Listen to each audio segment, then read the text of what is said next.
나 무슨 색이니까? 네.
목소리 잘 들리는지 한번 봐주세요.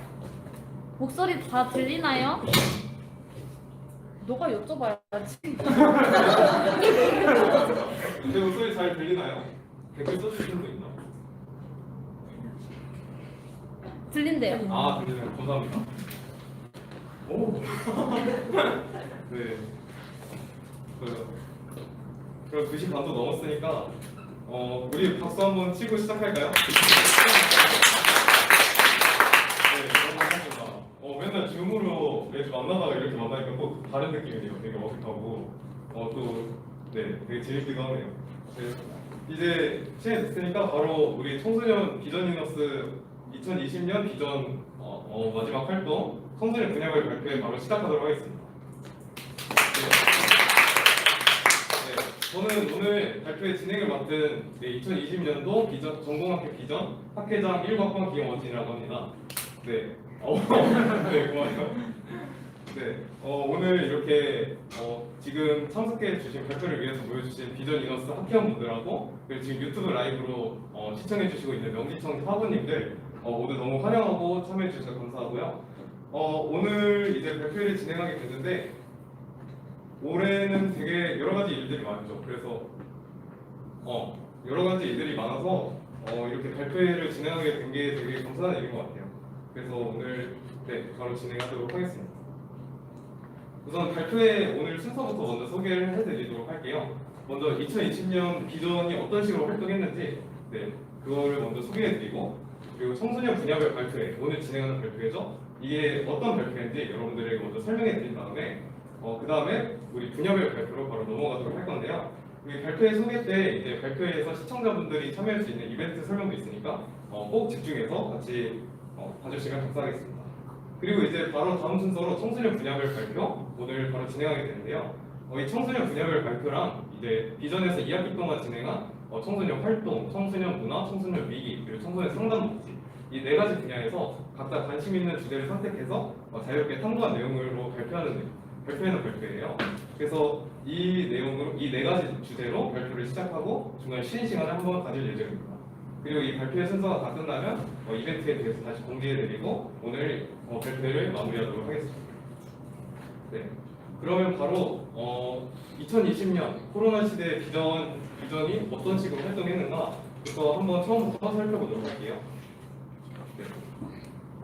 2020년은 되게 다사다난했죠. 여러 가지 일들이 많고 작년에 비해서 굉장히 많은 일들이 있었는데 저희가 처음으로 이제 학회원을 구성하고 시작했을 때부터 지금 발표에 이르기까지 어떤 활동들을 했는지 하나하나 타임라인을 통해서 살펴보도록 하겠습니다. 먼저 2019년이에요. 되게 오래된 것 같은데 이때 처음으로 임원진들이 모여서 올해 비전을 어떤 식으로 운영할 건지 어떤 활동들을 할 건지 연간 계획을 처음 세웠고요. 그리고 겨울방학 중 이렇게 계속해서 임원진 회의를 통해 올해 활동들을 구성해 나갔습니다. 그리고 1월 28일 이때가 3번째 임원진 회의를 통해서 올해 비전의 학회명이 비전 이너스를 2020년도 학회명으로 결정하게 됐고요. 그리고 이제 5월 23일 올해 주요 활동 중 하나인 고양시 탄현 청소년 문화의 집 연계 활동을 이때 후기 청소년 자원봉사 기획단이라는 초월하는 이름으로 기관에서 시작하게 되었습니다. 그리고 이제 1학기 학회원 모집을 통해서 6월 4일에 처음으로 웹엑스 화상회의를 통해서 비전 학회원분들 16분과 처음으로 만나는 시간을 가졌고요. 6월 27일과 7월 11일에 이제 드디어 탄현 청소년 문화의 집 연계 활동 1차, 2차 프로그램을 진행했습니다. 1차 프로그램에서는 나의 꿈을 캡처라는 이름으로 드림 캡처 키트 만들기를 통해서 청소년들이 자신의 꿈에 대해서 좀 더 구체화해보는 그런 프로그램을 기획했고요. 2차 활동에서 이제 비전 학회원 전부가 참여해서 기획을 했는데 디저트 맛집이라는 내용을 통해서 자신에 대해서 알아가는 그런 주제에 맞는 활동을 진행하였습니다.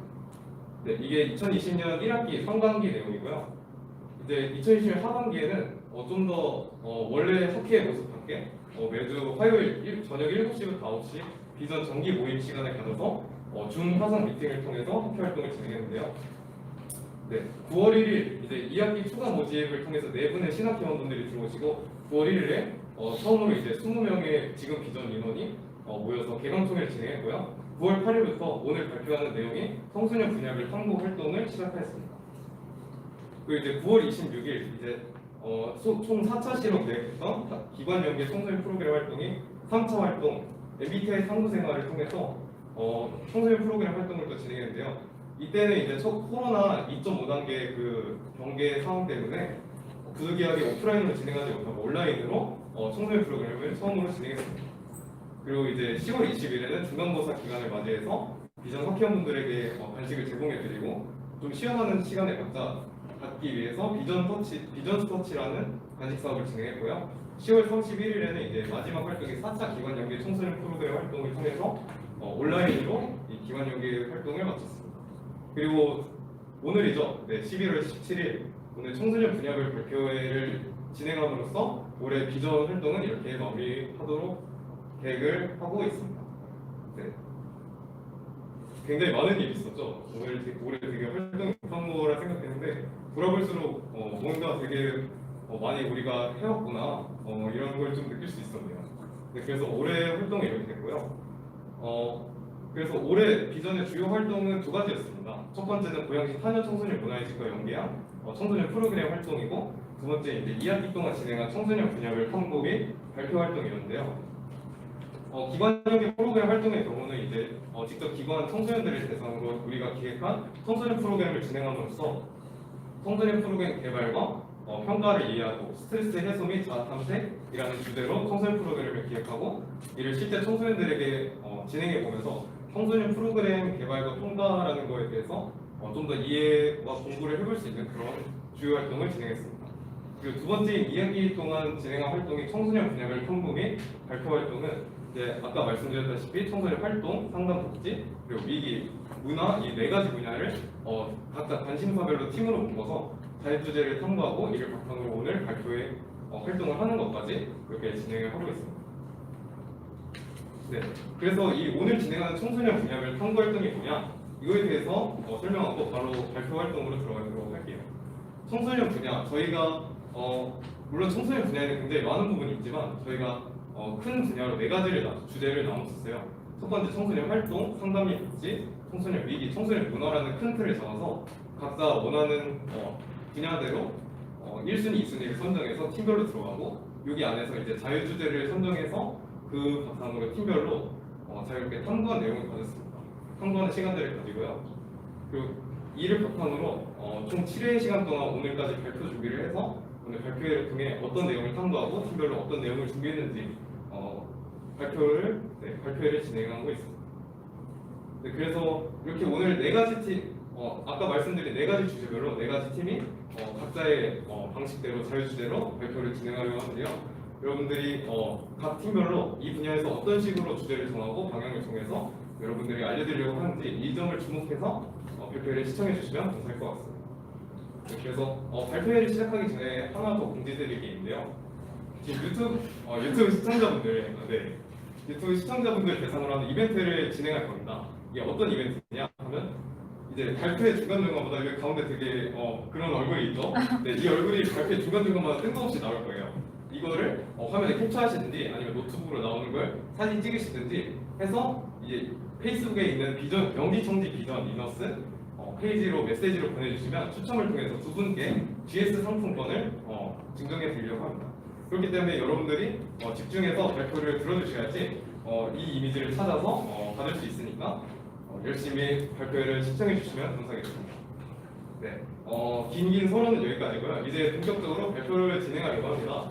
네, 첫 번째 팀은 청소년 활동이라는 분야의 팀인데요. 네, 먼저 이 청소년 활동팀은 청소년 활동의 현주소, 고찰 및 개선 방안 제시라는 주제를 잡고 현재 청소년 활동이 어떤 식으로 이루어지고 있는지 거기에 문제가 무엇인지 그리고 거기에 대한 개선 방안들을 대해서 연구하고 탐구한 결과를 발표해 드리려고 합니다. 네, 그럼 바로 발표자분들을 모셔보도록 할게요. 네, 청소년 활동팀 나와주세요.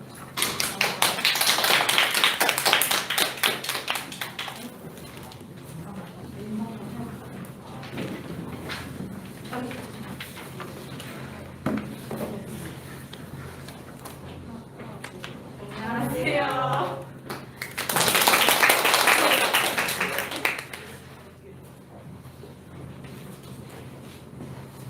네, 여러분 안녕하세요. 2020년 비전 리너스 있습니다. 발표에 앞서 저희가 지금 자료집을 나눠드렸는데요. 저희가 말로 15분 안에 다 하기에는 좀 부족한 내용들이 있을 것 같아서 내용을 보충하기 위한 부분을 자료집으로 만들어놨으니 보면서 들어주셔도 좋고 끝나고 보셔도 좋습니다. 저희의 발표 순서는 이렇게 됩니다. 네. 본격적인 발표 시작에 앞서 저희 활동조가 생각하는 청소년 활동이란 영양제입니다. 이렇게 생각한 이유는 발표의 마지막 부분에서 다시 언급하도록 하겠습니다. 다들 발표를 들으시면서 저희 조가 이렇게 생각한 이유를 맞춰주시면 잘 추측해 주시면 감사하겠습니다. 네. 그럼 우선 청소년 활동이란 무엇인지 짚고 넘어가도록 하겠습니다. 청소년 활동의 개념에는 일반적인 개념과 과정으로서의 개념이 있는데요. 일반적인 개념은 청소년들이 주어진 환경 속에서 개인적 또는 사회적 가치나 목표를 실현하기 위하여 행하는 모든 정신적, 육체적인 행위를 포함하는 개념이고요. 과정으로서의 개념은 청소년들이 다양한 경험, 활동 등을 하기 위해 청소년기에 당면한 기본적인 욕구를 충족시키고 성공적인 성인으로서의 삶을 위해 필요한 역량들을 발달시켜 나가는 일련의 과정이라고 보고 있습니다. 청소년 기본법 제3조에서는 이렇게 보고 있습니다. 네, 청소년 활동에는 다양한 개념들이 존재하지만 저희가 한 문장으로 정리를 해보자면 청소년들을 위해 체계적으로 계획된 체험 중심의 활동이라고 할 수 있겠습니다. 청소년 활동에는 교내 활동과 교외 활동이 있는데요. 네, 이렇게 세 가지가 대표적으로 있죠. 네, 그래서 이러한 부분들이 있고 청소년 활동 진흥법에는 이렇게 세 가지의 기구를 명시하고 있고 그 외에 청소년 활동 기관에서 진행하는 동아리 활동과 같은 것도 이렇게 교회 청소년 활동에 포함하고 있습니다. 네, 그렇다면 저희가 생각한 이러한 청소년 활동 중에 고찰해야 할 부분들을 말해보도록 하겠습니다.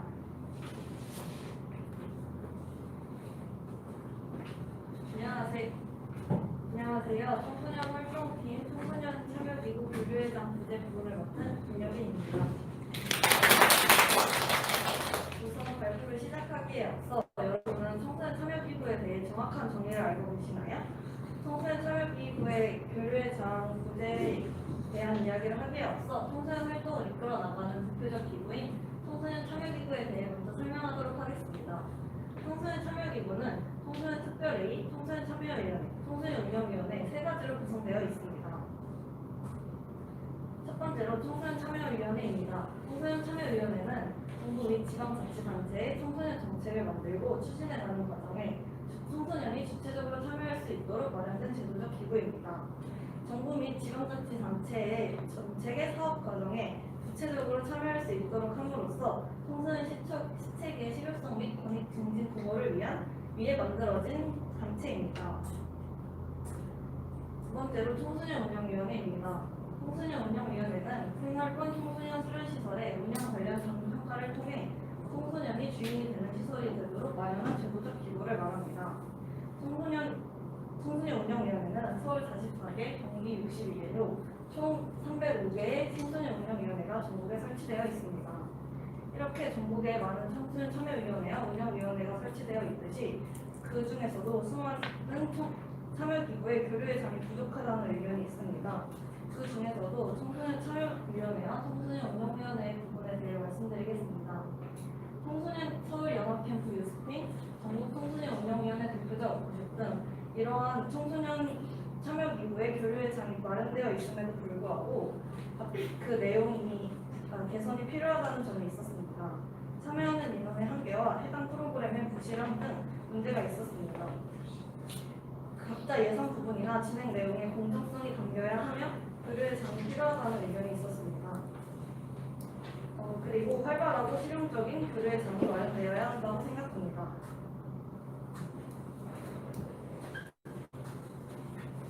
교류를 위한 방안에는 첫 번째 분기별 워크숍, 두 번째 화상회의, 세 번째 홈페이지 개설이 있습니다. 구체적인 프로그램에 대해 설명드리겠습니다. 워크숍 프로그램은 자치기구별 토론과 발표가 있습니다. 각자 어떤 프로그램을 구성하고 진행하는지 발표를 하고 토론을 하는 것입니다. 또한 청소년 관련 특강을 진행하고 청소년 관련 브레인스토밍을 한다든지 머스퀴즈를 한다든지 하는 프로그램을 구성해 봤습니다. 두 번째로 화상회의입니다.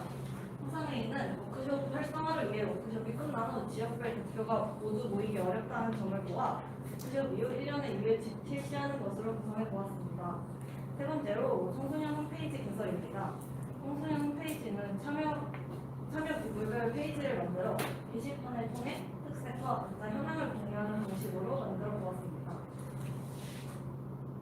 이렇게 교류의 장을 확대하는 것으로 보이는 비대 효과는 첫 번째, 각 참여 기구에 보다 재밌는 활동을 진행할 수 있다는 점입니다. 두 번째로, 공유를 통해 더욱 창의적이고 다양한 청소년 참여 기구가 될 수 있습니다. 세 번째로, 청소년들의 독립성을 증식시킬 수 있습니다. 네 번째, 청소년 활동과 현황에 대해 자세히 알 수 있게 됩니다. 다섯 번째, 각자 공유를 통해 동기부여 효과가 얻게 되며 자치기구 활동이 활성화되게 됩니다. 여섯 번째, 청소년 운영위원회와 청소년 참여기구의 의견에 빠른 수렴이 가능해지게 됩니다. 감사합니다.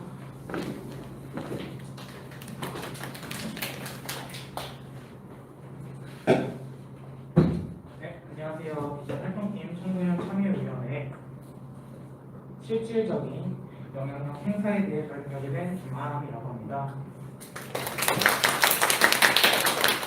네, 발표에 앞서서 녹취와 녹화에 대한 금지 사항에 대해 안내를 드리고자 합니다. 여러분들께 보다 정확한 근거를 가지고 정보를 제공하기 위해서 조만간 발표될 2020년 경기도에서 진행된 연구자료 논속 일부 수치 자료를 저희가 이용했습니다. 이에 따라 연구윤리위원 서약서를 작성했고요. 이를 이행하고자 이렇게 먼저 양해 말씀을 드립니다. 보겠습니다. 광명시의 경우는 청소년 수련시설이 지자체 내 청소년 재단으로 운영되고 있습니다. 하지만 재단으로 운영되는 방식의 가장 큰 문제점은 잦은 인사이동이 있습니다. 그래서 한 청소년 지도자가 안정적으로 동아리나 프로그램이나 청소년 참여 활동을 유지하기가 어렵습니다. 이런 문제로 청참회를 담당하는 청지사의 전화가 잦을 가능성이 커서 청소년도 청지사에 대한 적응을 하기가 힘들 뿐더러 청지사도 시에 하나뿐인 청참회에 대해 업무의 숙달 기간 또한 매년 필요하기 때문에 청소년 참여 활동이 질적인 면에서 떨어질 수밖에 없습니다. 그리고 도봉구의 경우입니다. 도봉구의 경우는 이제 청참회에 대해 시설을 매년 이동해서 입학하고 진행하고 있기 때문에 광명시와 비슷하게 청지사의 잦은 변화가 있을 수 있습니다. 그러나 다른 점은 같은 시설에서 청지사의 변화라면은 작년에 했던 것들을 이어서 올해도 할 수 있겠지만은 도봉과 같은 경우는 이제 내년에 다른 시설로 넘어간다는 그런 생각에 어떤 장기적인 프로그램을 계획하기가 어렵게 된다는 것입니다. 그렇다 보니까 이제 청참회에 대한 청지사의 역량이 가지각색일 뿐더러 청소년 자치활동이라는 특성을 벗어나 단순한 프로그램으로 전락할 가능성이 큽니다. 더불어 각 지자체가 청소년에 대한 관심도 또한 다르기 때문에 청참회의 실질적인 영향력 행사 또한 모두 달라지게 되는 것입니다.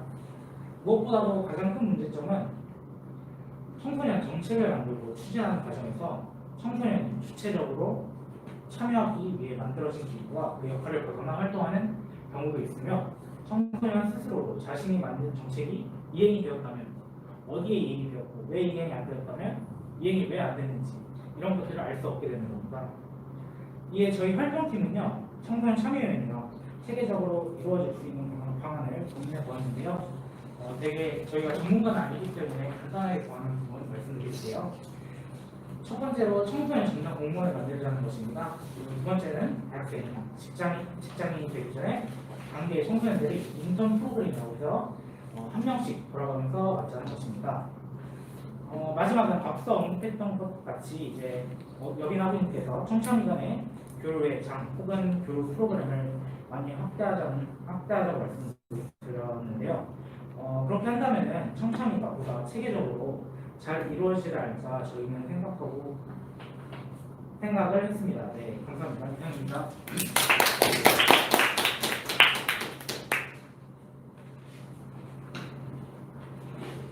네, 안녕하세요. 청소년 활동 발표 중 자유학년제에 대해 발표를 맡게 된 최정아입니다.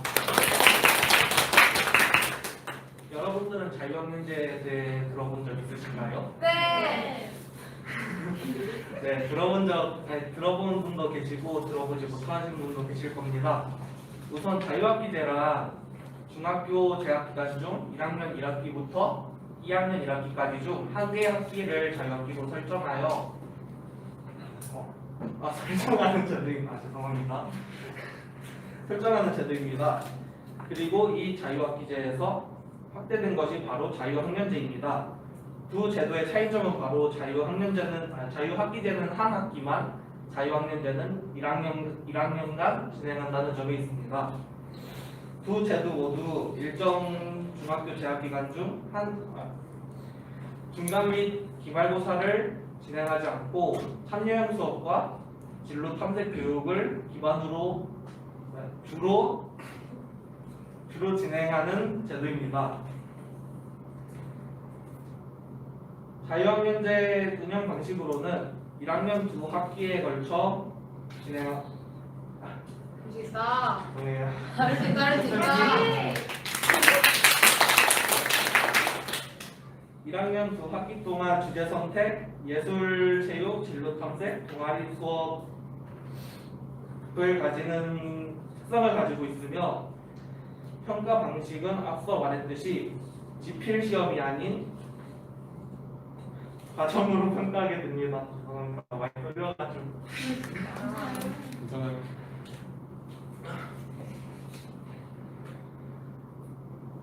그렇다면 자유학년제 특징으로는 무엇이 있을까요? 우선 첫 번째로는 자유학년제 특징은 네 가지가 있는데요. 우선 첫 번째로는 진로 탐색이 있으며 두 번째로는 체험학습, 세 번째로는 핵심 역량 발굴이 있고 마지막 네 번째는 학생 참여형 수업이 있습니다. 자유학년제가 시행되면서 교사들에게도 새로운 장이 열리게 되었고 성취도 평가의 지필 평가에 대한 부담을 덜 수 있게 되었습니다. 교육 과정을 구성하는 데 자율성도 높아지게 되었고 교육 행정 정보 시스템도 개별 학생에 대한 평가를 학생생활 기록부에 반영할 수 있게 되었습니다. 그리고 자유학기제, 자유학년제, 자유학기와 일반 학기를 연계하여 교육 과정도 다양하게 운영할 수 있게 되었습니다.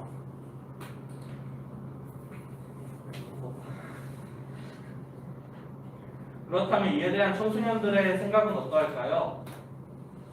한번 보시면은 시험을 보지 않아 좋다라는 의견도 존재하지만 대부분 도움이 되지 않거나 아니면은 다시 다가오게 될 시험 제도가 낯설다는 의견이 대부분을 차지하고 있습니다.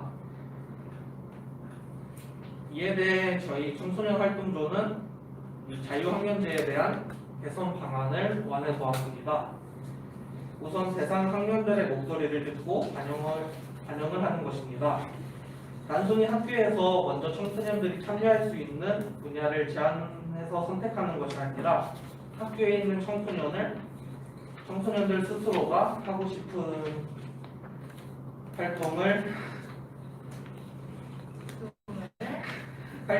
활동을 선정하면 그에 맞는 활동과 분야를 넓혀 커리큘럼을 짤 필요가 있는 것입니다. 또한 선생님이 혼자 설명하는 것보다 학생들이 우선적으로 서로 의견을 나누고 토론하는 활동이 많았으면 좋겠다는 의견이 존재하였습니다. 다음은 지역사회 주민들과 기업의 협조입니다. 한 학생의 경우 작년에 자유학기제를 경험하면서 외부로 직접 탐방을 갈 때 영화관, 네일아트숍, 커피숍, 복싱장 등을 가게 되었다고 합니다. 가게 되었다고 합니다. 네, 네. 가게 그럼 되었다고 다음에 또 뭐가 있죠? 당장 보더라도 영화관의 매표소는 키오스크가 차지하고 있고 복싱과 같은 운동은 닌텐도로도 충분히 할 수 있기에 미래에 대한 고려가 전혀 없다는 의견이 지금 나오고 있습니다. 지역 인프라에 따라 편차가 크겠지만 가장 중요한 것은 지역사회의 주민들이 다양한 직업적인 체험을 할 수 있는 장을 마련하고 기업의 경우에는 미래사회 직업 체험을 직접 볼 수 있도록 공고해야 한다는 것입니다. 마지막에 또 있죠. 이거는 뭘까요? 궁금해요. 마지막으로는 청소년 지도사의 개입이 필요하다는 것입니다. 사실 자유학년제를 운영하면서 교내 교사들이 직면하는 문제 중 하나는 인력이 부족하다는 것입니다. 그 부분에서 청소년 지도사들이 개입하여 전문 인력들과 연계를 하거나 직업체험 활동 때 인력을 보충하는 등의 역할을 수행해 나가는 것이 필요할 것입니다. 이상으로 청소년 활동 발표 중 자유학년제 부분을 마치도록 하겠습니다. 네, 여러분 이렇게 저희 조 발표 잘 들어주셨나요? 네. 감사합니다. 저희 조가 앞서 저희 조가 생각했던 청소년 활동이 뭐라고 했는지 기억나시나요?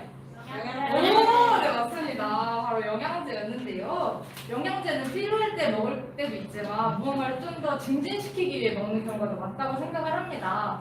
저희는 청소년 활동이 보다 효율적이게 지금보다 더 잘 이루어졌으면 하는 마음을 중점에 두고 이렇게 크게 세 가지의 부분으로 생각해보고 개선 방안을 제시해 보았습니다. 이 발표를 들은 여러분들께 생각의 계기를 제공하는 시간이 되었으면 좋겠고요. 발표 들어주셔서 정말 감사합니다.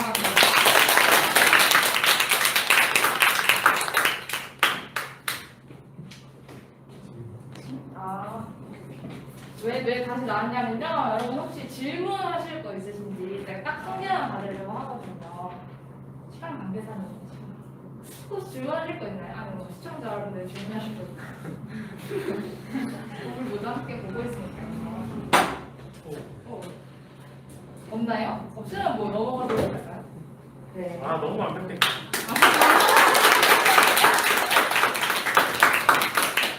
감사합니다. 활동부에 박수 한 번만 다시 주세요. 네. 활동도 청소년 활동에 대해서 굉장히 여러 가지 청소년 운영위원회라든지 대학연대라든지 되게 다양한 범위에서 문제점과 여러 가지 개선점을 제시해 주셨는데요. 네, 깊게 탐구한 청소년 활동팀 발표 잘 들어주셨나요? 네. 이렇게 멋진 탐구 내용들을 각 팀마다 다들 준비했으니까 시청자 여러분도 다들 집중해서 들어주세요. 네. 그럼 바로 다음 팀 발표를 진행하도록 하겠습니다. 두 번째 팀은 상담 및 복지팀인데요. 이 상담 및 복지팀에서는 굉장히 넓은 분야 중에서도 이제 온택트 시대, 코로나로 인한 온택트 시대에서 비대면 상담의 방향성에 관해서 주제를 준비해서 탐구하고 오늘 내용에 대해서 여러분들에게 설명해 드리도록 하겠습니다. 네, 그럼 바로 불러볼까요? 상담 복지팀 나와주세요.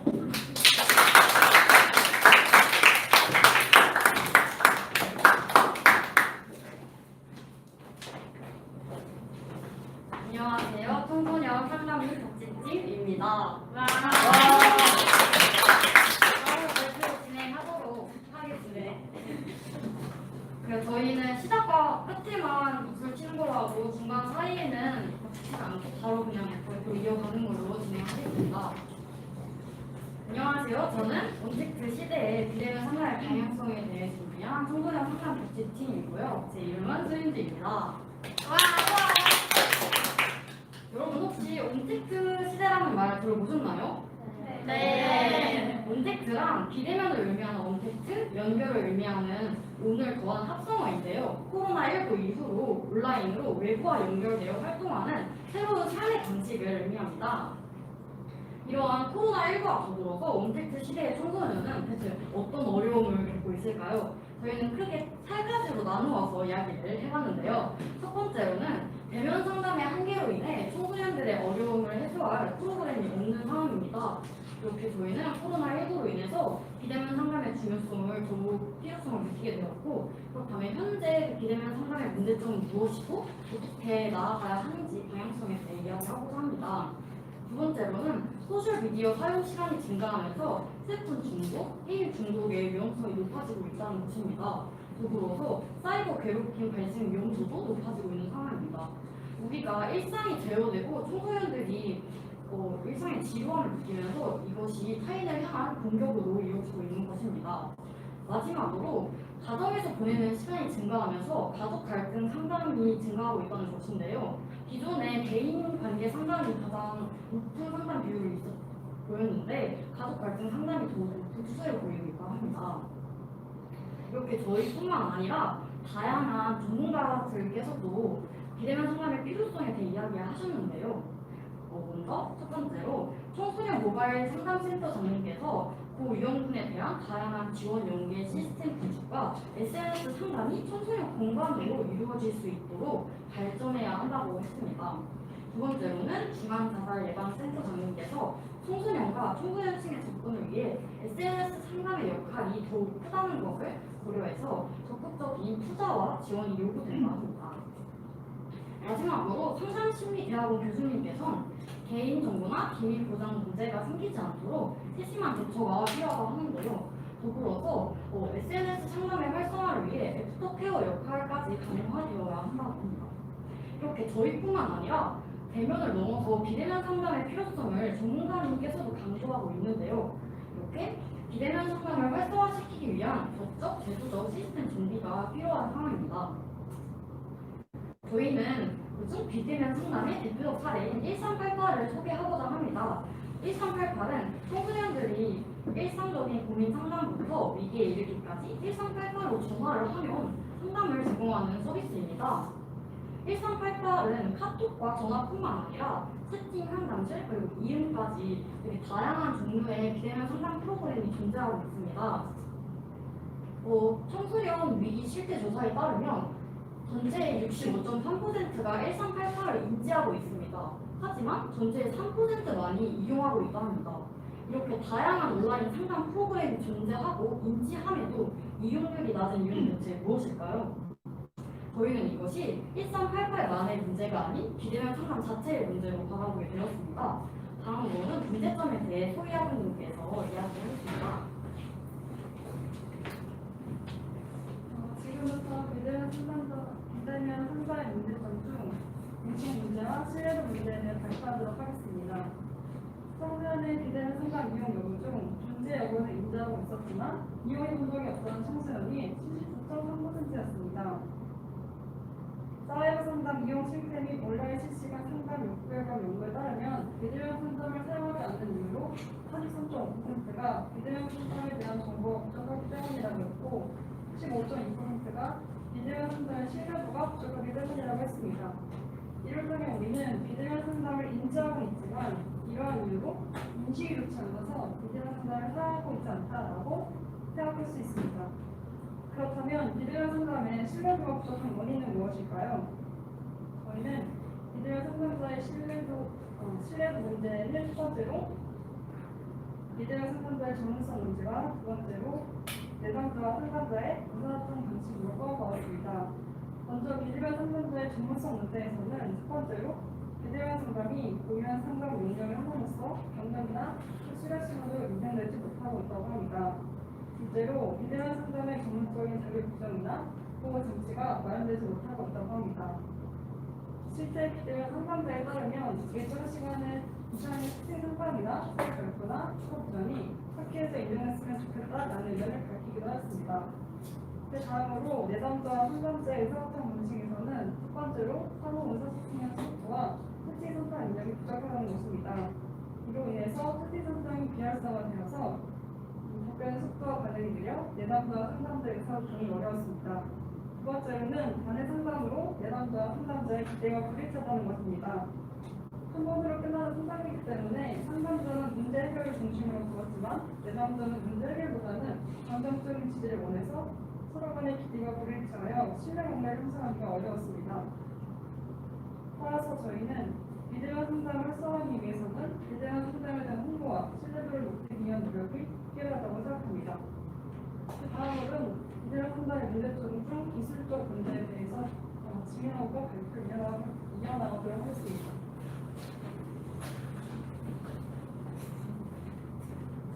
네, 다음으로 비대면 상담의 기술적 문제에 대해 논의해 보겠습니다. 첫 번째 기술적 문제는 웹의 불안정성입니다.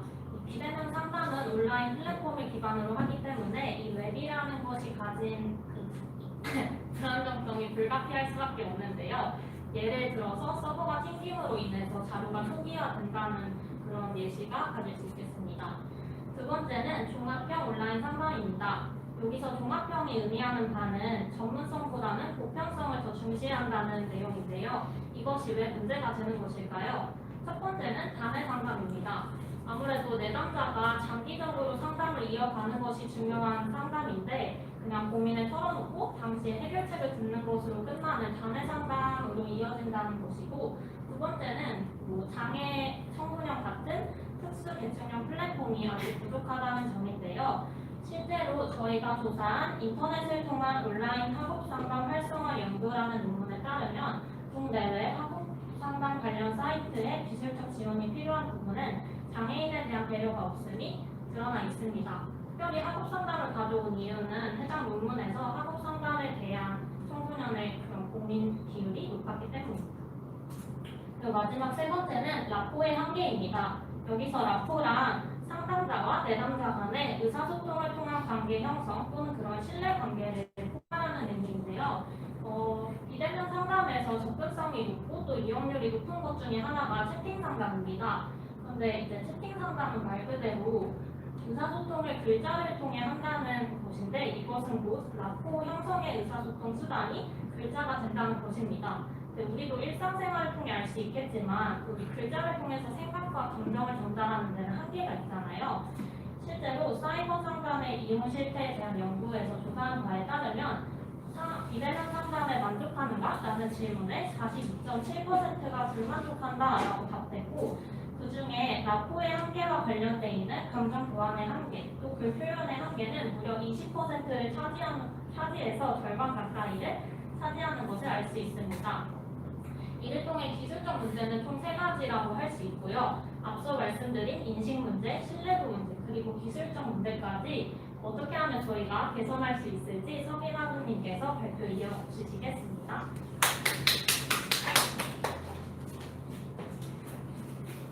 네, 인지적 측면에서의 대안과 기술적 측면에서의 대안을 발표하도록 하겠습니다. 저희 조가 인지적 측면의 대안으로 도출해낸 대안은 바로 홍보 확대입니다. 현행 비대면 상담을 사용하지 않는 가장 큰 이유는 정보가 부족하거나 신뢰도가 부족함이었습니다. 따라서 저희 조는 청소년들에게 홍보를 통해 정보를 공유하고 선한 영향력을 인지시켜 주 문제점을 해결하고자 하였습니다. 그래서 저희 조는 여성가족부, 지역상담센터, 초중고학교, 서포터즈로 큰 틀을 나누어 이 홍보 대안을 구체적으로 생각해 보았는데요. 먼저 여성가족부는 청소년들을 위한 여러 프로그램을 구축해야 한다는 것입니다. 예를 들어 공모전 사업을 구축하거나 1388 29초 광고제를 대안으로 생각해 보았는데요. 여기서 1388 29초 광고제는 바카스 29초 영화제에서 아이디어를 얻어왔습니다. 이 프로그램에 대해서 간단히 말씀드리자면 일반인들이 바카스에 대한 의미를 다시금 생각해보고 유튜브라는 플랫폼을 이용하여 홍보까지 얻을 수 있었던 프로그램입니다. 따라서 저희 조는 비대면 상담의 대표적인 기관인 1388도 같은 맥락으로 홍보 효과를 얻을 수 있다고 생각하여 29초 광고제를 대안으로 생각해보았습니다. 또한 여성가족부 홈페이지에는 지금 다소 비대면 상담에 관련된 설명이 부족한 것으로 파악되었습니다. 그래서 설명을 더 구체화하여 제시해야 한다는 대안까지 마련해 볼 수 있었습니다. 그 다음으로는 초중고학교와 지역상담센터입니다. 초중고학교에서는 위클래스 선생님이 비대면 상담 체험 활동을 마련하거나 프로그램을 진행하여 대안으로 마련해야 한다는 것입니다. 따라서 교내의 비교과 시간인 창체 시간과 진로 시간에 비교과 체험 활동 프로그램을 마련해 보았고, 그리고 지역 상담센터에서는 학교 밖 청소년들을 위해 청소년 상담사가 프로그램을 진행해야 한다는 것입니다. 더 나아가서 SNS를 통해 게시물로 홍보해야 한다는 대안까지 마련해 볼 수 있었습니다. 그렇다면 저희와 같은 대학생이 직접적으로 홍보에 영향을 줄 수 있지 않을까 생각해보다 서포터즈 활동을 대안으로 마련해 보았습니다. SNS나 유튜브라는 플랫폼을 이용하여 Q&A 영상을 찍거나 홍보 포스팅, 또 인식 개선 캠페인을 진행하는 등 여러 가지 직접적인 영향을 줄 수 있는 대안 또한 생각해 볼 수 있었습니다. 그렇다면 기술적 측면에서의 대안은 무엇일까요? 첫 번째 기술적 측면에서의 문제점은 바로 웹 불안정성이었습니다. 저희 조는 다양한 방법을 통해 웹의 안정성을 확보하는 것이 우선이라고 생각이 들었습니다. 따라서 전용 회선을 늘리거나 더 많은 양의 데이터를 저장할 수 있는 공간을 마련해야 한다고 생각했습니다. 더 나아가서 기록 보존을 위해 비밀 보호장 강화를 위한 웹페이지를 만들고 또 사이트 내의 기술을 강화시켜야 한다는 대안을 생각해 볼 수 있었습니다. 두 번째 문제점으로는 현재 비대면 상담 웹사이트가 전문성을 추구하기보다는 종합적인 내용을 추구한다는 것입니다.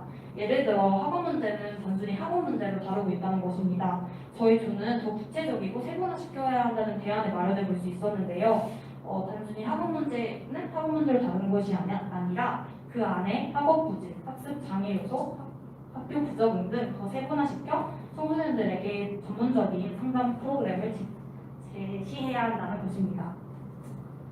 세 번째로는 라포의 한계입니다. 현행 비대면 상담이 주로 텍스트 위주다 보니 청각장애인, 시각장애인 청소년들은 이용하는 데 한계점이 있다는 것입니다. 저희 조가 도출해낸 대안으로는 바로 멀티미디어입니다. 텍스트에서 더 나아가 사운드, 이미지, 비디오를 모두 융복합적으로 만든 소프트웨어인데요. 이를 통해 새로운 비대면 상담을 만들게 된다면 장애인 청소년들에게도 보다 이 의사소통의 기회를 확대한다고 생각하여 대안으로 마련해 보았습니다.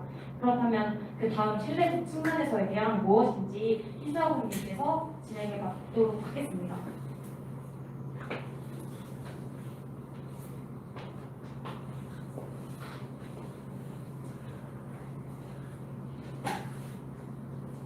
네, 이어서 신뢰도 대안을 발표하도록 하겠습니다. 우선 사이버 상담의 시행 기준과 사이버 상담자의 자격 요건을 확립하며 사이버 상담 사이트에 대한 지속적인 감독, 담당할 수 있는 기반이 준비되어야 합니다. 그리고 독특한 사이버 상담의 환경에 맞는 전문 상담 기법이 개발되어야 합니다.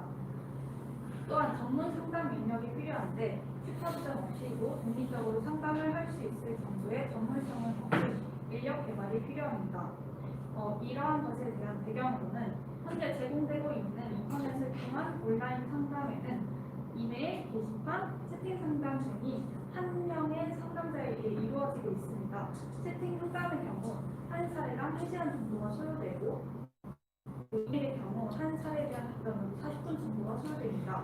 때문에 이러한 상황으로 이루어보아 충분한 상담 인력 공급이 필요하다고 할 수 있습니다. 다음으로 상담자 처우 개선을 통한 상담자의 신속한 답변이 이루어질 수 있는 환경을 마련해야 합니다. 그리고 간해성 상담을 다해성 상담으로 바꾸는 등을 통한 신뢰관계 회복을 위해 노력해야 합니다.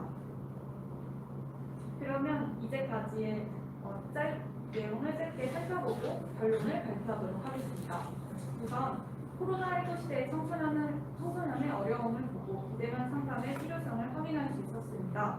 비대면 상담의 대표적 사례인 1388을 알아보았는데요. 인지도는 높지만 이용률이 낮다는 실패를 보고 문제점과 대안책을 모색해 보았습니다.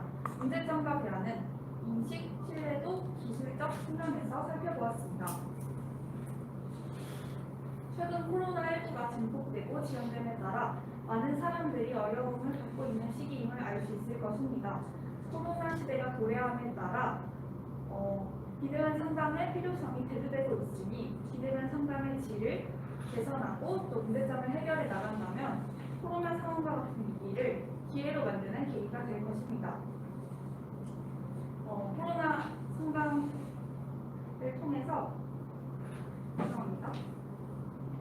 비대면 상담의 질을 함양하고 또 보편화될 수 있는 기회를 마련합니다.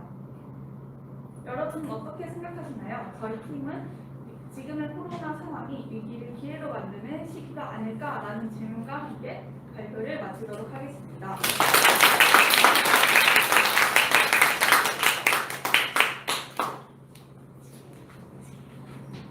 네. 혹시 질문할 거 있으신가요?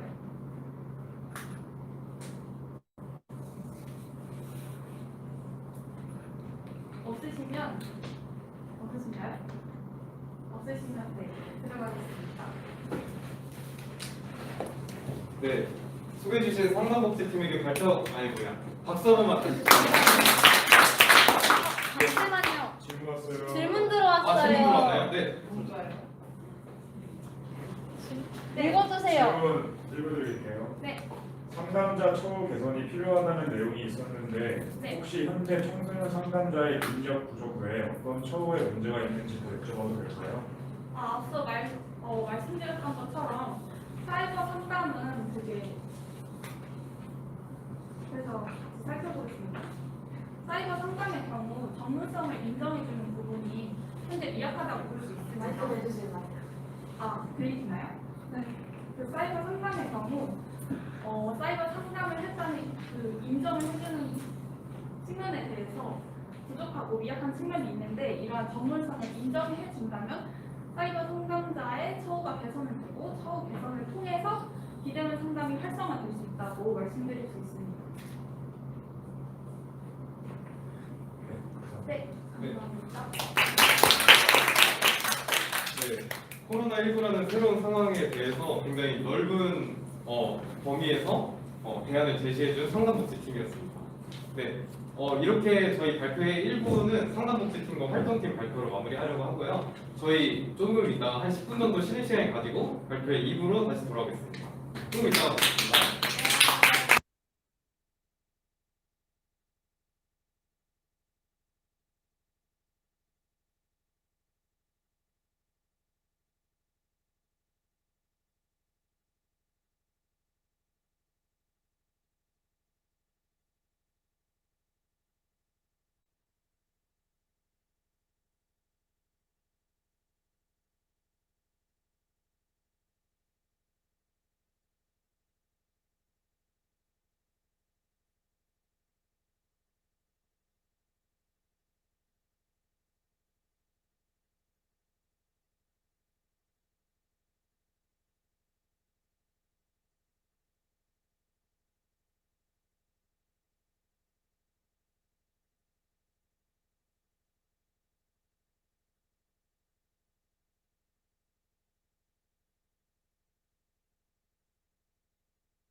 네, 발표회 2부로 돌아왔습니다. 네, 박수 한번 치고 시작하도록 하겠습니다. 이번엔 청소년 위기하고 청소년 문화 두 주제로 발표회 2부를 진행하도록 할 건데요. 먼저 청소년 위기팀에 대해 설명해 드릴게요. 청소년 위기팀은 이제 위기 청소년과 그리고 쉼터라는 청소년 시설을 중점으로 연구를 해서 쉼터의 홍보 방안 이런 걸 중점으로 발표를 준비한 팀이고요. 바로 발표를 시작하도록 하겠습니다. 위기팀 앞으로 나와주세요.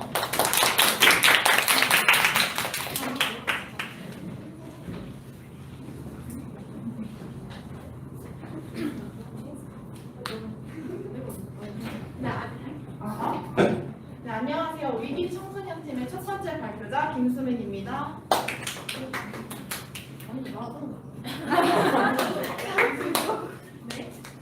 네, 시작하도록 하겠습니다.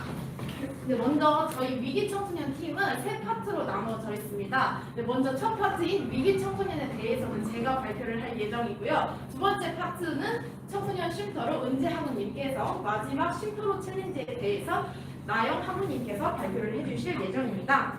그리고 저희는 저희 발표 안에는 각 파트마다 퀴즈가 준비되어 있습니다. 퀴즈를 마치면 당연히 선물을 드려야겠죠. 선물 또한 준비가 되어 있으니까 적극적인 참여 부탁드리겠습니다. 네, 먼저 첫 번째 퀴즈입니다. 비행 행위의 종류 중 세 가지를 가장 빠르게 언급한 사람 있을까요? 이렇게 찾은 적 없다고? 비행 행위라고 딱히 정해져 있는 건 없지만 청소년 비행에 관련된 여러분들의 떠오르는 그런 행위를 한번 흔들어봐요. 여러분 네네, 좋습니다. 흡연 음주 가출. 네, 맞습니다. 그렇다면 저희 주제인 위기 청소년이란 어떠한 청소년들을 의미하는 단어일까요? 먼저 OECD에서는 학교에서 실패하고 성공적으로 직업이나 독립적인 성인의 삶을 이어나가지 못하면서 사회에 긍정적인 기여를 하지 못할 것으로 보이는 청소년들을 위기 청소년이라고 규정되었습니다. 저는 이러한 위기 청소년의 원인을 파악하고자 총 3가지 이론을 가져왔는데요. 먼저 첫 번째 이론으로는 사회 구조적 이론입니다. 이 이론은 사회 구조적으로 빈곤과 같은 사회적 장벽에 많이 부딪히는 계층에 속한 청소년이 더 많은 문제 행동을 일으킨다는 이론입니다. 이 이론을 뒷받침할 수 있는 설문조사를 하나 가져왔습니다. 왼쪽이 일반 학생이고 오른쪽이 위기 취약 청소년을 대상으로 한 설문조사인데요. 이 빨간 네모 칸을 보시면 일반 학생들에 비해서 위기 취약 청소년들의 계층이 조금 더 가장 경제가 어렵다는 것을 알 수 있었습니다. 네, 두 번째 이론으로는 사회 유대 이론입니다. 이 이론은 개인과 사회 간의 유대가 약하면 문제 행동이 일어나게 된다는 이론인데요. 청소년들이 또래 집단 혹은 가족과 같은 사회 집단에 밀접하게 연대가 되어 있을 시에는 문제 행동을 자제하는 편을 보이지만 반대로 사회적 비난이나 처벌이 약할 시에는 자신의 행동이 문제 행동이라는 것을 알매도 불구하고 문제 행동을 발생하게 된다는 이론입니다. 네, 마지막 이론으로는 차별 적축 이론입니다. 이 이론은 친밀한 사람들과의 상호작용을 통해 일어난다는 이론으로 문제 행동에 대한 접촉 빈도, 기간, 강도 등에 따라서 문제 행동의 위험 정도가 달라질 수 있다는 이론입니다. 이번에는 위기 청소년의 실태에 대해서 알아보도록 하겠습니다. 먼저 이 설문조사는 전국의 일반 학생 83,353명과 위기 취약 청소년 6,643명을 대상으로 한 설문조사입니다. 청소년들에게 거의 매일 지난 한 달 동안 담배를 피운 적이 있나요? 라는 질문을 던졌을 때 일반 학생의 경우에는 낮은 분표율을 보였지만 위기 취약 청소년의 경우에는 매우 높은 흡연율을 보였습니다. 두 번째 실태로는 지난 한 달 동안 주 1, 2회 이상 본드나 부탄가스, 마약류를 사용해 본 적이 있나요? 라는 질문이었습니다. 이 빨간 네모표를 보시면은 일반 학생, 위기 취약 청소년 두 집단 모두 매우 낮은 분포율을 보이고 있습니다. 하지만 반면 고위험군에 해당하는 두 집단 모두 높은 분포율을 차지하고 있다는 것을 알 수 있었습니다. 그렇다면 이러한 위기 청소년들을 도울 수 있는 시설에는 어떠한 것들이 있을까요? 세 가지로 총 나누어 볼 수가 있는데요. 첫 번째로는 청소년 쉼터, 청소년 자립지원과 청소년 회복지원 시설이 있습니다. 먼저 청소년 쉼터의 경우에는 가출 청소년들을 초기에 발견을 함으로써 비행 행위에 유입되거나 범죄 행위를 하지 않도록 막아주는 역할을 합니다. 청소년 쉼터에 대해서는 뒷파트에서 보다 더 정확하게 설명을 해드릴 예정입니다. 네, 두 번째 기관은 청소년 자립지원관인데요. 청소년 쉼터와 같은 청소년 시설을 퇴소한 이후에 추가적인 자립 지원이 필요한 청소년들에게 주거 안정을 바탕으로 지원을 해주는 시설을 의미합니다. 네, 마지막 시설은 청소년 회복 지원 시설입니다. 이 시설은 소년법 처분 청소년들을 일정 기간 보호를 하면서 청소년들이 건강한 성장을 할 수 있도록 도모시켜주는 그런 시설입니다. 네, 지금까지 위기 청소년에 대해서 발표를 한 김수민이었습니다. 감사합니다. 이거 까먹었는데 한 번 더 할게요.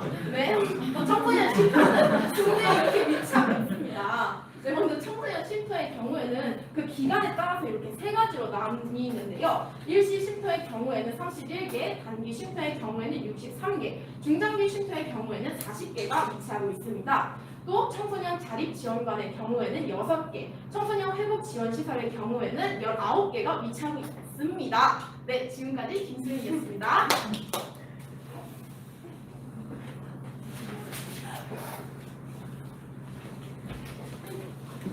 네, 안녕하세요. 여러분들과 두 번째 청소년 쉼터에 대해서 알아볼 이은재라고 합니다.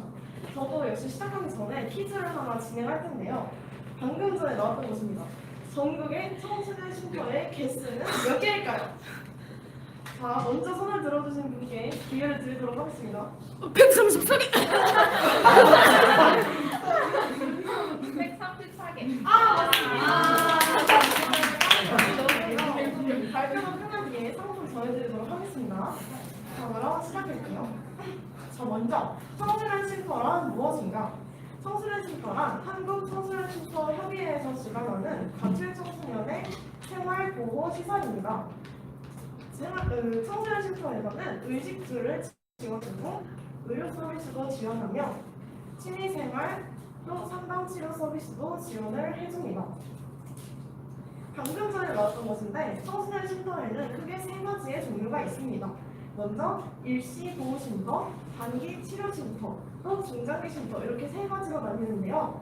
일시 보호 쉼터는 단순 가출이나 일시적인 보호가 필요한 아이들을 대상으로 하는 쉼터이고, 단기 치료 쉼터는 상습 가출 또는 폭력으로 인한 가출로 치료가 필요한 아이들을 대상으로 하는 쉼터입니다. 중장기 쉼터는 3년 이내까지 머물 수 있는 쉼터로 아까 말씀드렸던 의식주, 상담치료 등등의 직업훈련 같은 프로그램도 제공을 하는 쉼터입니다.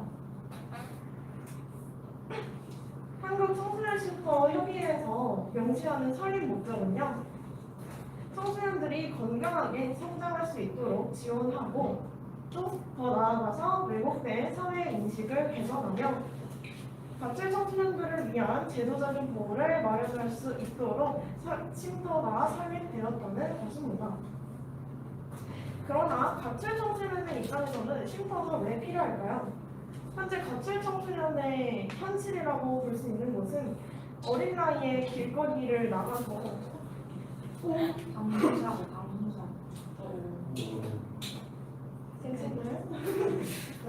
어린 나이에 길거리로 나가서 조건만담이나 도둑질 등의 그런 범죄 행위까지 일삼으면서 생계를 유지해가고 있습니다.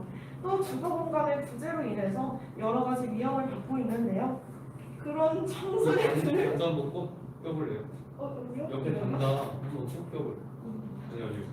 네.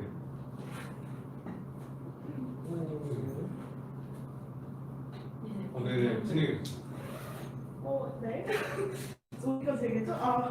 그래서 이런 위험한 삶을 살고 있는 청소년들을 도와주기 위해서 쉼터가 필요한 것이고, 또 올바른 선택을 할 수 있도록 이끌어주는 약간 보호자의 역할을 하기 위해서 쉼터가 필요하다라는 것입니다.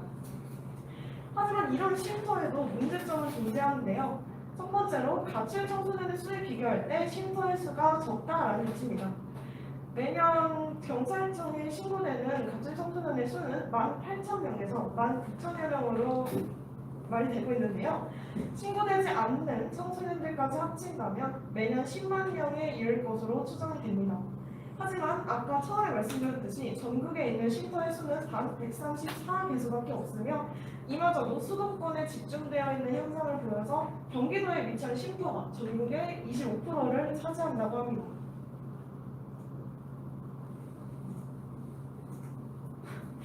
다음, 청소년 쉼터에 대한 정부 지원의 부족입니다. 정부의 지원을 받을 수 있는 청소년 쉼터는 국가나 지방자치단체에서 설립한 청소년 쉼터의 하나인데요. 이마저도 점점 줄어가는 추세를 보이고 있고 그렇지 않은 민간이 설립한 청소년 쉼터는 자신의 자체 수익과 또 후원금으로 의존을 하고 있다고 합니다. 이러한 불안정한 예산은 청소년 쉼터에서 여러 가지 프로그램을 진행하는 데에 문제가 되고요. 또 직원의 인건비 또한 충당하기 어렵기 때문에 청소년들을 위한 서비스의 질이 점점 떨어지고 또 전문성 또한 떨어져 가고 있습니다. 이런 것들은 결과적으로 청소년들을 보호하는 기능에 약화되어가게 만든다고 합니다. 그리고 국내에 있는 청소년 쉼터는 가출을 예방한다는 차원보다는 가출한 뒤에 그 청소년들을 도와주는 사후 대응 방식입니다. 그러나 청소년 쉼터에서 진행하는 프로그램들을 보면 실질적으로 위기 청소년들한테 필요할 것 같은 치료나 자활, 직업훈련 프로그램에 중점을 두기보다는 정서 안정에 초점을 둔 상담치료, 또 지역봉사, 자아성찰 프로그램, 여가활동 등등에 중점이 맞춰져 있습니다. 그런 프로그램들을 봤을 때 솔직히 위기 청소년들은 이게 크게 도움이 되지 않는다라고 느낄 수가 있어요. 또 그 다음에 청소년 쉼터에서는 가정으로의 복귀에 초점을 맞추는 경향이 있기 때문에 그런 것들이 불편해서 청소년들이 자꾸 쉼터의 방문을 꺼려한다고 하는데요. 청소년 쉼터가 적합한 기능을 하기 위해서는 다양한 연구, 또 활발한 개발, 또 다른 청소년 유관기관과의 연계를 통해서 통합적인 접근이 필요할 것이라고 보았습니다. 네, 다음으로 여기까지 이은재였습니다.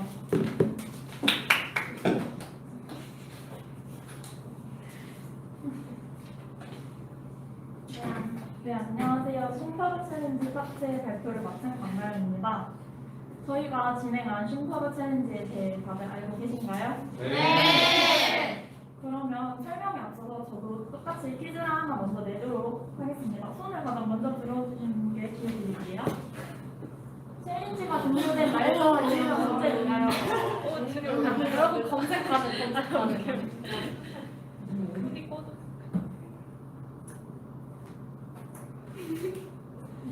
금방 찾을 수 있어요. 11월 3일. 손들고?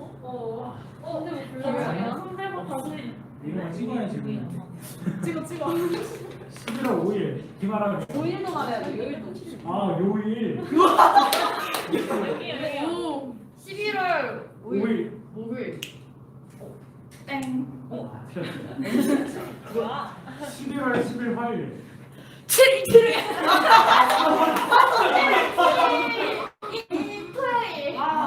네, 맞습니다.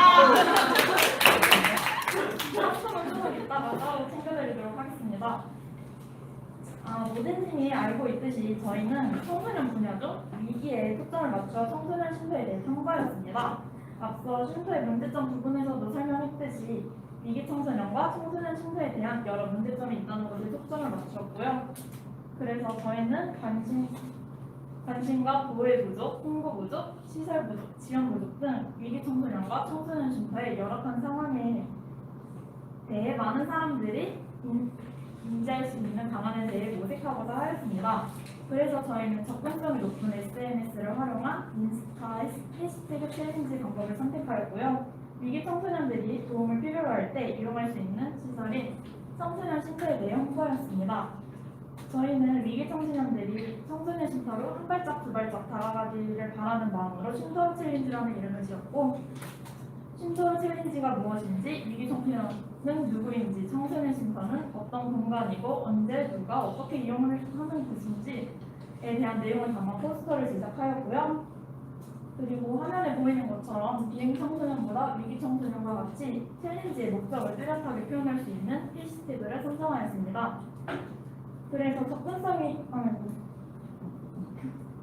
그래서 게시글과 스토리에 포스터를 첨부하고 해시태그를 적음과 동시에 태그 기능을 활용하여 더 많은 사람들이 볼 수 있도록 하였습니다. 그래서 11월 1일부터 7일까지 진행된 일주일 동안 진행된 신서울 챌린지에 대해서 설명하고자 합니다. 스토리에 포스터와 해시태그를 함께 올려주신 분도 있었고 게시글에 포스터와 해시태그 그리고 자신의 생각을 함께 적어주신 분이 있었습니다. 특히 주변에 교정해주고 도와줄 사람이 없었던 것은 아닐까요? 사회에 무관심 쏙 잊혀지는 아이들은 아니었을까요? 라는 글과 함께 업로드된 게시글이 챌린지를 진행하면서 가장 기억에 남아서 이렇게 가져왔습니다. 그래서 챌린지에 참여해주시는 분들의 소감과 의견을 들어보고 챌린지의 목적에 맞게 진행되었는지 확인하기 위해 저희는 11월 3일부터 8일까지 설문조사를 진행했습니다. 위기 청소년과 청소년 신고에 대한 인식 변화와 챌린지에 대한 생각을 들어볼 수 있는 문항들로 구성한 설문조사 폼을 제작하여 진행하였고 총 30명이 응답해 주셨습니다. 설문조사 결과는 다음과 같은데요. 먼저 위기 청소년에 대한 인식 변화를 살펴보겠습니다. 챌린지 참여 이전과 참여 이후를 비교해 보았을 때 위기 청소년에 대한 인식은 확실히 긍정적으로 개선되었다고 할 수 있습니다. 뿐만 아니라 청소년 쉼터에 대한 인식 또한 긍정적으로 개선되었다는 것을 확인할 수 있습니다.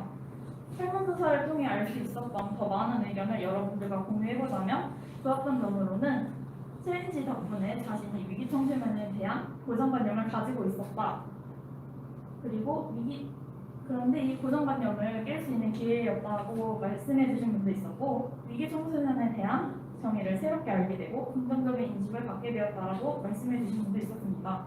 게다가 챌린지를 통해 청소년 쉼터라는 공간에 대해 알게 되었다는 분도 있었습니다. 하지만 쉼터에 대한 자세한 이야기를 더 듣고 싶다는 의견과 챌린지 진행 방법에 있어서 SNS로만 이루어져 많이 아쉬웠다고 의견을 남겨주신 분도 있었습니다. 그래도 전체적인 결과로서 화면을 보시는 것과 같이 쉼터로 챌린지가 유익했나요? 라는 문항에서 긍정적인 평가를 받았습니다. 쉼터로 챌린지를 진행하면서 아쉬운 점도 많았지만 많은 분들의 관심과 참여 덕분에 챌린지가 성공적으로 마무리되었습니다. 위기 청소년들이 역경을 극복하고 우뚝 서기 위해서는 사회에 따뜻한 격려와 배려가 절실한 상황입니다. 우리의 비전인 청소년이 꿈을 키울 수 있도록 여러분들의 따뜻한 도움의 손길을 내밀어 주시고 이렇게 청소년 위기팀의 발표 마치겠습니다.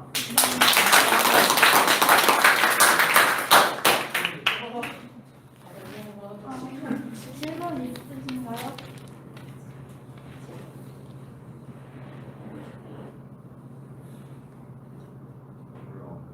질문 없어요?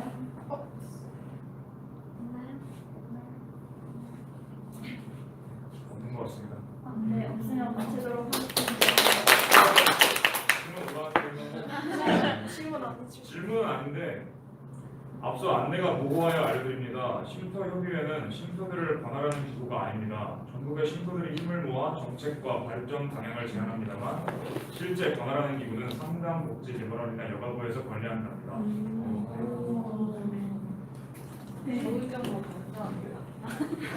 되게 좋은 정보를 댓글로 남겨주셨네요. 네, 정말 감사합니다.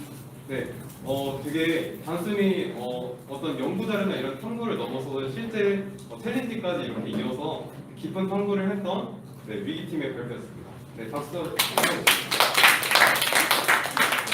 멋진 발표 감사드리고요.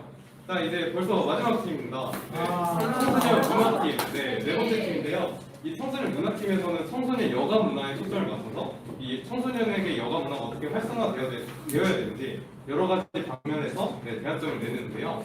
네, 바로 한번 만나보도록 할까요? 청소년 문화팀 나와주세요.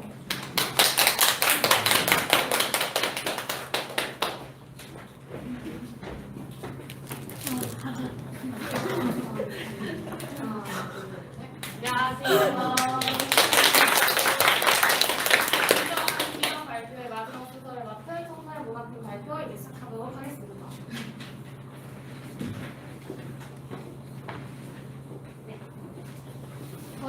먼저 여가라는 큰 주제, 그리고 청소년 여가 문화 활성화 방안이라는 작은 주제를 바탕으로 발표를 시작하도록 하겠습니다. 먼저 이 순서대로 아까 저희가 인사드렸던 4명의 팀원이 발표를 진행하도록 하겠습니다. 먼저 여가의 개념은 실베스터, 파커, 사전적 의미 총 3가지로 설명을 드리도록 하겠습니다. 먼저 여가를 실베스터는 일로부터 해방된 시간이라고 말하였고요. 파커는 일과 생존을 위한 욕구가 충족되고 남은 시간, 그리고 마지막으로 사람적 의미의 여가는 노동과는 달리 비의무적인 시간, 여유로운 자유시간을 의미합니다. 또한 여가는 권태로움, 피로, 스트레스 등에서 벗어나 육체적, 심리적, 정신적 휴식을 취하는 상태를 말하고요. 단순히 오락이나 소비를 즐기는 것이 아닌 새로운 창조적인 활동을 통해서 재생산의 과정을 하는 것을 시간을 여가 시간이라고 말할 수 있습니다.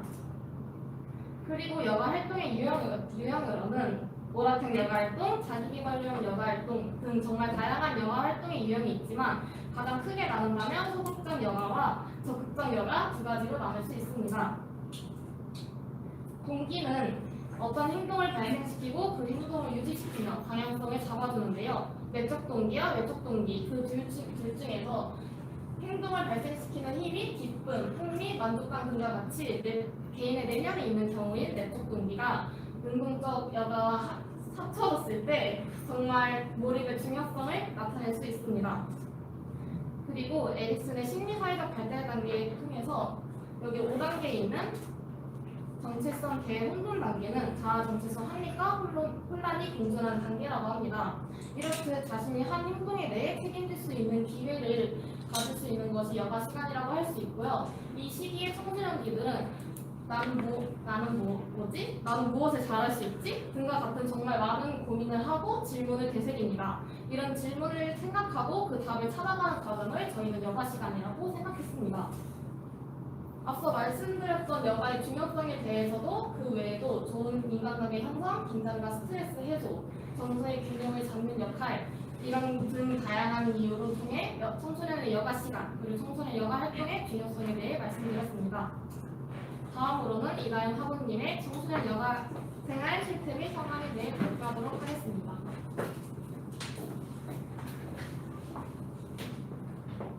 안녕하세요. 청소년 여가생활 실태 및 현황에 대해서 발표할 이다현입니다. 먼저 여가 활동에 대한 청소년의 인식 정도에 대해서 알아보는 표를 가져왔는데요. 이는 혼자서 69.5%로 가장 높은 비율을 차지하고 있었습니다. 최근 청소년들은 주로 여가 활동을 홀로 즐기는 시간이 많아졌는데요. 이는 자유롭지 못하고 제한적인 여가 활동 시간이 홀로 보내는 여가 활동에 영향을 주었을 것이라고 예측하고 있습니다. 두 번째는 청소년 여가 활동의 실태입니다. 청소년은 여가 활동 중에 인터넷, 취미, 자기개발, 스포츠 활동, 스포츠 관련 등 다양한 분야에서 여가를 즐기고 있었습니다. 그중 가장 많은 학생이 가장 많은 시간을 할애하는 것은 인터넷 활동이었는데요. 인터넷을 통해서 카카오톡, SNS, 인터넷 쇼핑 등 자신이 원하는 분야를 다양하게 즐기는 것으로 나타났습니다. 다음은 여가 생활 만족도입니다. 평균 만족도는 8.5로 꽤 높은 점수로 나타났는데요. 이는 청소년들이 개개인마다 자신이 생각하는 여가에 대한 정의가 다르고 그 분야마다 느끼는 만족감과 행복 지수가 다르기 때문이라고 생각하고 있습니다. 이와 달리 청소년이 불만족하는 이유에 대해서는 첫 번째는 시간 부족, 경제적 부족, 장소 부족, 부모님의 반대 등을 꼽을 수 있었습니다. 시간이 부족하다는 것을 뒷받침하기 위한 자료를 가져왔는데요. 그냥 학년이 높아질수록 나이가 많아질수록 여가 활동을 즐기는 시간이 낮아진다는 것을 알 수 있습니다. 고등학생 같은 경우는 하루 평균 여가 시간이 2시간도 채 즐기지 못하는 사람이 50%가 넘는 것으로 알 수 있습니다. 이러한 부족한 점들을 채우기 위해 정부는 6차 청소년 기본 정책 여가 부분에서 이러한 정책들을 내세웠습니다. 놀이 여가 시간 확보 및 문화 확산, 가족 단위의 놀이 여가 프로그램 공급, 학교에서 놀이 여가 시간을 확보, 놀이 여가 이용 다양화 및 건강 지원. 이러한 정책들을 잘 실천한 예시로 경기도의 예시를 가져왔는데요. 첫 번째는 경기도 미술관에서 시행되는 그림 그리다라는 프로그램입니다. 이는 주변 환경과 예술 제품들을 연결시켜 자신의 새로운 창작물을 만들어내는 프로그램입니다. 두 번째는 청년을 노래하다로 경기도에 거주하고 있는 아마추어 공연 예술인들을 발굴하고 경기도민들이 야외에서 다양한 문화 활동을 즐길 수 있도록 하는 프로그램입니다. 세 번째는 에코스쿨의 포스터인데요. 이는 현재 코로나로 인해 밖에서 여가 활동을 즐기지 못하는 학생들을 위해 집으로 직접 생태 기구를 보내주는 등 생태 환경 프로그램을 집에서 즐길 수 있게 하는 프로그램입니다. 다음으로는 예지하고가 이어서 발표를 해주시겠습니다.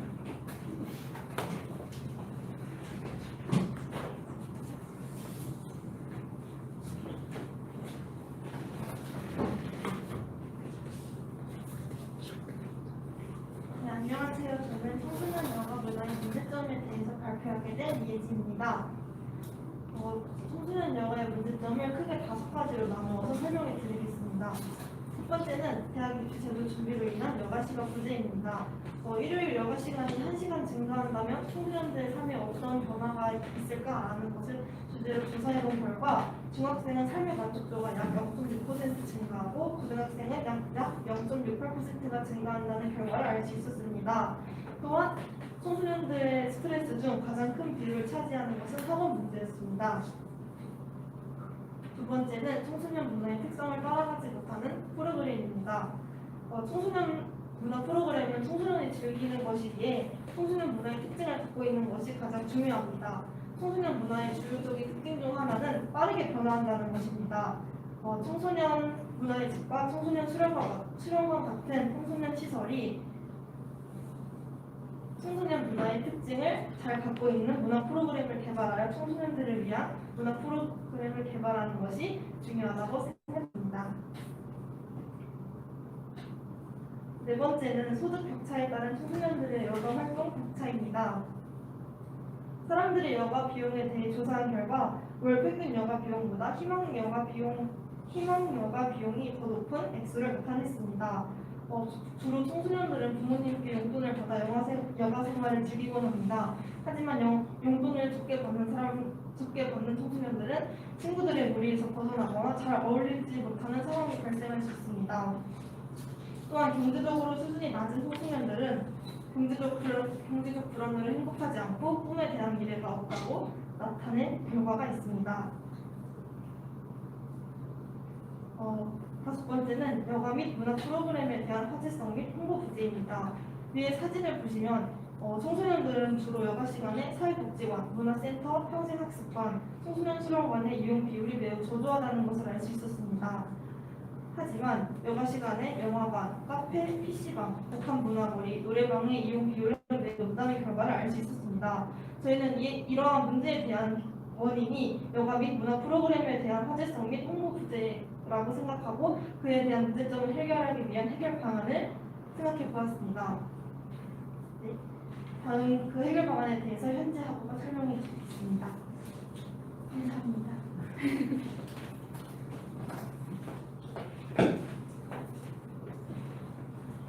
네, 저는 여가 프로그램의 홍보 부재라는 문제점에 대해서 해결 방안을 제시할 송현지라고 합니다.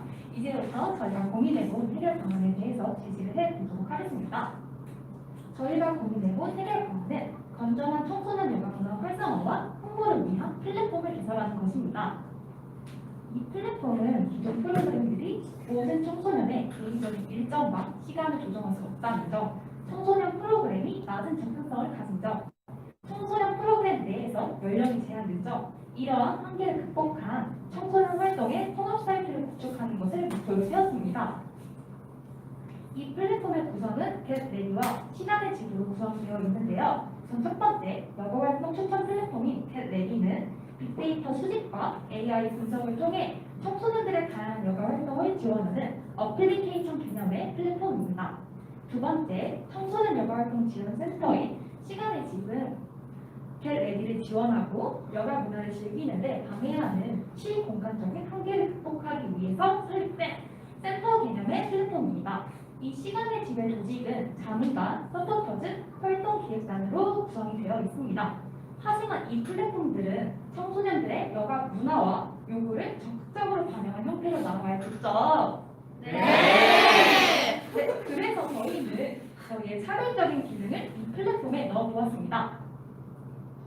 그 첫 번째 기능은 AI와 빅데이터를 활용한 시간표 분석 기능입니다. 청소년들이 자신의 시간표를 플랫폼에 등록하면 그 여가 시간과 조건에 맞는 프로그램을 찾아주는 기능인데요. 이 기능은 유튜브의 알고리즘 효과와 같이 관심 없는 프로그램에도 접근이 가능하다는 장점이 있습니다. 두 번째, 심리검사의 통합 사이트를 구축하는 기능입니다. 보통의 심리검사 사이트들은 사이트별로 제각각이며 심리검사가 한정되어 있습니다. 하지만 이 기능으로 인해서 합병된 시스템으로 하나의 플랫폼에서 강의 MBTI, 적성 심리검사, 폴란드 검사 등 다양한 검사를 진행할 수 있게 됩니다. 이 기능이 추가되면 검색 상위에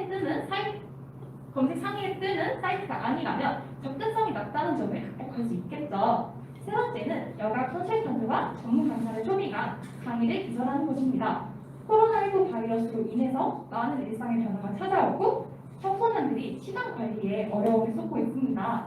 저희는 이러한 문제점을 개선하기 위해 시간 관리법, 공유 상담, 여가 추천, 정보 공유 강의를 통해 개선하고자 합니다. 또한 실시간 댓글 기능을 통해 쌍방향의 통역 강의가 가능해지도록 지원할 예정입니다. 네 번째는 데이터를 이용한 추천 해시태그 기능입니다. 지역, 진로, 취향, 키워드, 시간, 형용사 등 다양한 조건에 맞는 추천 해시태그 기능을 통해 청소년들에게 다양한 주제를 접근할 수 있도록 도울 것입니다.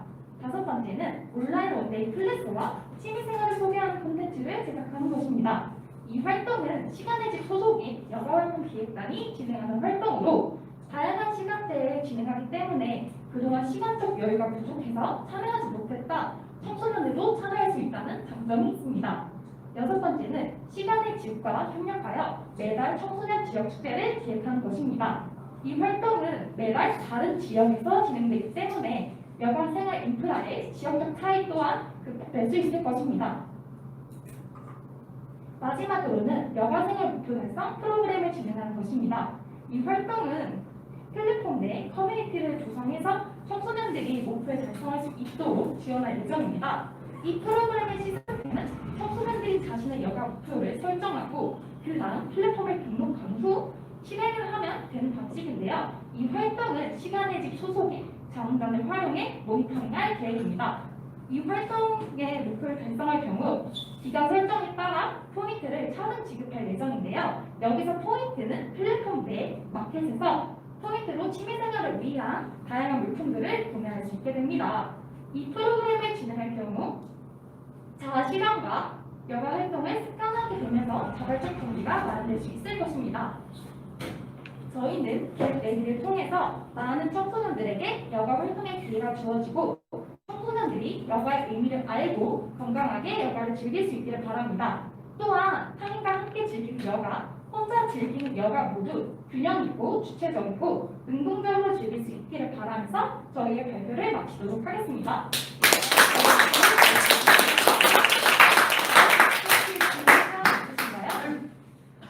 네, 궁금한 게 있는데요. 시간의 집은 전국에 위치해 있는 건가요? 어디에 위치? 전국의 청소년 센터와 시설들을 융합한 재단 느낌의 재단보다 더 큰 개념의 단체입니다. 그러면 거기서 플랫폼에서 진행하신다고 하셨던 원데이 클래스 이런 거는 다 각 그런 데서 진행하는 게 네. 감사합니다. 네. 발표, 진행 더 있습니다. 그리고 네, 마치겠습니다. 네. 그게 기존에 있는 뭐 시설이나 프로그램의 개선 방안보다 아예 새로운 플랫폼 이런 참신한 방법으로 대안을 제시해준 네, 문화팀 발표였습니다. 다들 박수 한 번만. 네.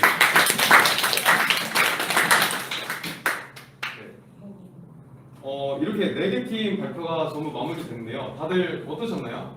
재밌게 잘 들으셨나요? 네. 오늘 이렇게 청소년 4가지 분야, 4가지 각각의 방향과 각각의 주제 안에서 여러 가지 이야기를 나눴는데요. 여러분들이, 비전 여러분들과 그리고 지금 유튜브를 통해 보고 계시는 여러분들이 이런 저희가 발표해드린 내용과 방향들을 들으면서 청소년의 분야들에 대해서 좀 더 깊고 좋은 의미의 탐구들을 이어나갔으면 좋겠는 바람입니다. 네, 이렇게 발표회는 마무리하도록 하고요. 발표회를 마치기 전에 몇 가지 공지를 하고 넘어가도록 할게요. 저희 이거 중간중간에 되게 뜬금없이 나오는데 다들 발견하셨나요? 네, 이 사진들이 계속 나타나는데 시청자 여러분께서 만약 이 사진을 발견하고 캡처하셨으면 네, 명지천지 비전 페이스북 페이지에서 메시지를 통해 이 캡처한 사진과 함께 메시지를 보내주시면 전화번호와 함께 보내주시면 저희가 추첨을 통해 상품을 제공해 드리도록 하겠습니다. 그리고 네, 이렇게 저희 오늘 청소년 분야별 발표회 비전 이너스 올해 마지막 행사 이렇게 마무리하게 되었고요.